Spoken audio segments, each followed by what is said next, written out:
Hello and welcome to the LLG Grapevine podcast. You're listening to Helen McGrath, Head of Public Affairs, and Dennis Hall, LLG Bulletin Editor. Hi everyone. Plenty to occupy our minds this week. What have you got first, Dennis? Well, I'd like to begin with the findings of an impact report from the wellbeing charity LawCare. There's been a significant increase in lawyers with concerns about their careers. Here's more on this.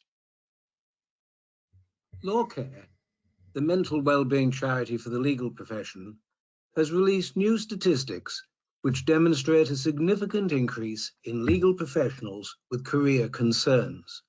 Their impact report shows that nearly a quarter of people contacting LawCare for support were primarily concerned about their career in the law.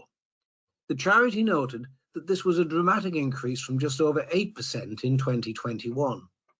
Furthermore, the report revealed that for the first time, the number of people with career concerns equaled the number of legal professionals seeking help due to stress, which was also nearly a quarter. 7.5% of callers mentioned that they were experiencing a lack of supervision, as well as the primary problem about which they called, the report revealed. The report found that most of the people getting in touch for support were at the beginning of their careers. The data showed that during 2022, 60% of the people who contacted LawCare for support said that they were trainees or pupils who had been qualified less than 5 years. The charity noted that this figure was similar to last year, suggesting that junior legal professionals are still not getting the emotional support they need in their workplace. LawCare also saw a 3% increase in the percentage of contacts from men, and this reflected work done by the charity during 2022 to encourage more men in the law to seek support for their mental health, the report said. LawCare's service was contacted 849 times for support during 2022. Elizabeth Rimmer, Chief Executive of LawCare, said, "The number of people who contacted us with career concerns now equals the number of people getting in touch about stress. This willingness to question their life in the law may be partly a response to the pandemic. Legal professionals could be reflecting on what they want from life and work, and be less willing to stay in careers or workplaces that don't meet their needs and expectations, and could be undermining their mental health." There were a wide range of career concerns raised, from struggles with training to becoming a lawyer, or those wanting to retire early. Rimmer added that they were also hearing from people who don't want to see law as a lifelong career. She said that in 2023, the number of people contacting them with concerns may grow as the tough economic climate takes its toll. And just to mention that LLG has just completed its own Wellbeing Week, which began on the 23rd of January, and its resources are still available to our members via the website. They're worth a close look. Now, there are 632 outstanding audit opinions in local government as the auditor market struggles to deal with a large number of complex accounts, a report by the National Audit Office has said. Reported by both the Audit Office and the LGA, the report entitled Progress Update, Timeliness of Local Auditor Reporting on Local Government in England, highlights that just 9% proportion of local government bodies received opinions in time to publish audited accounts for 2020-21 by the extended statutory publication deadline of the 30th of September, as reported by Public Sector Audit Appointments Limited. Indeed, to save repetition, all these statistics are reported by the Public Sector Audit Appointments. So we have 12% proportion of local government bodies receiving opinions in time to publish audited accounts for 2021-22 by the extended statutory publication deadline of 30th of November, and 632 cumulative number of audit opinions outstanding for all years as at 30th of November 22. Further, that 35% proportion of local government bodies who had not received opinions in time to publish 2020-21 audited accounts 12 months after the statutory deadline, and 150% anticipated increase in fees which local government bodies are likely to experience under new contractual arrangements for the period 23 to 24, and 27 to 28, compared to the 22-23 fees. Now, Councillor Pete Marland, chair of the Local Government Association's Resource Board, said, effective external audit and clear and transparent financial reporting are vital, and councils take them extremely seriously. However, as this report makes clear, local audit is in crisis, which is a serious concern for councils. While it acknowledges some actions have been taken to address this, the LGA supports the call for the government to set out a detailed timetable by which it expects to restore timely audited accounts. Most councils have been able to finalise their draft accounts by the published deadlines, but will be under greater pressure to do this for their 22-23 accounts if the deadline reverts to the 31st of May, as currently proposed by DLUC. The report also highlights the wider impact the crisis in local audit is having elsewhere in the public audit system, which reinforces the need for long-term and permanent solutions to address these challenges. Dennis, what's next? I want to turn now to a legal practice item. Things might be changing in terms of how lawyers actually charge for their services, following a study by LexisNexis. Here's the story. Whether in private practice or in an in-house team, we have all worked to achieve what's called billable hours targets. In our sector, we usually have departmental service level arrangements, but they too are based upon notional charging for hours spent on legal work. And of course, we deliver services to external client organisations, as well as specify legal services in tenders and frameworks. Yet the whole charging concept may be about to change, as clients want more efficiency from legal service providers.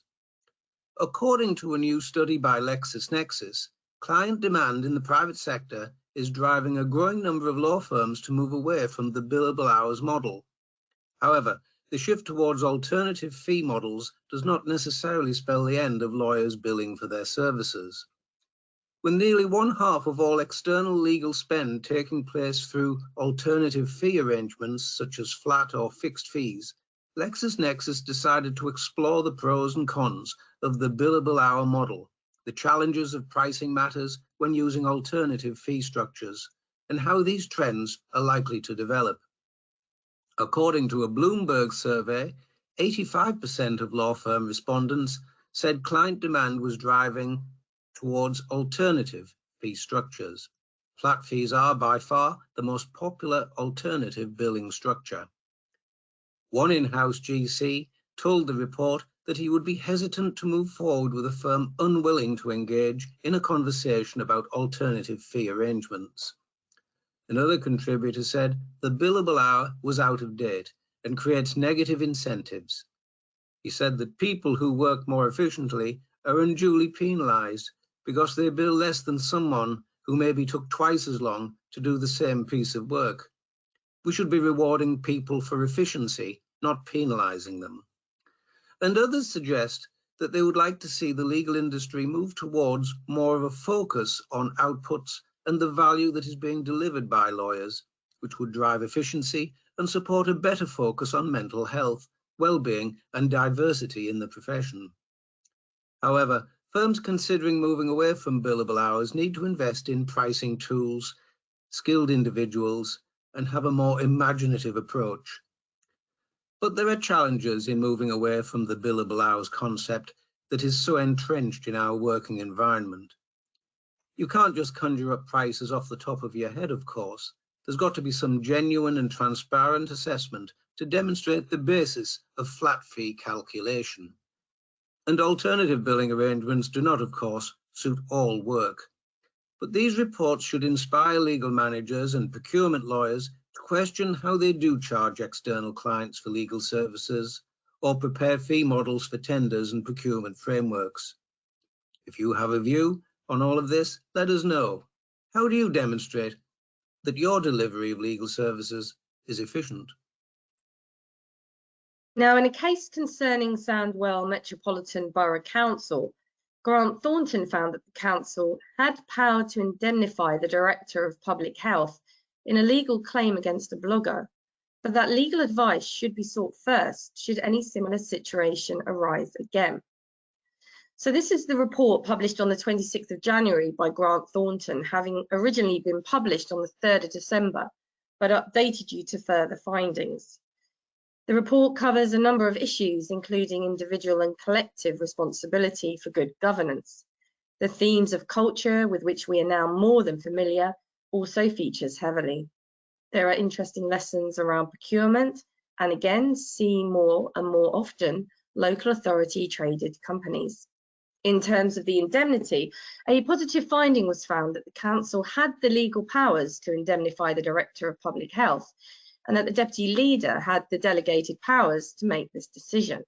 However, a challenge was initially raised against the lawfulness of the grant, and in consequence, Grant Thornton recommended that legal advice should always be sought in the future.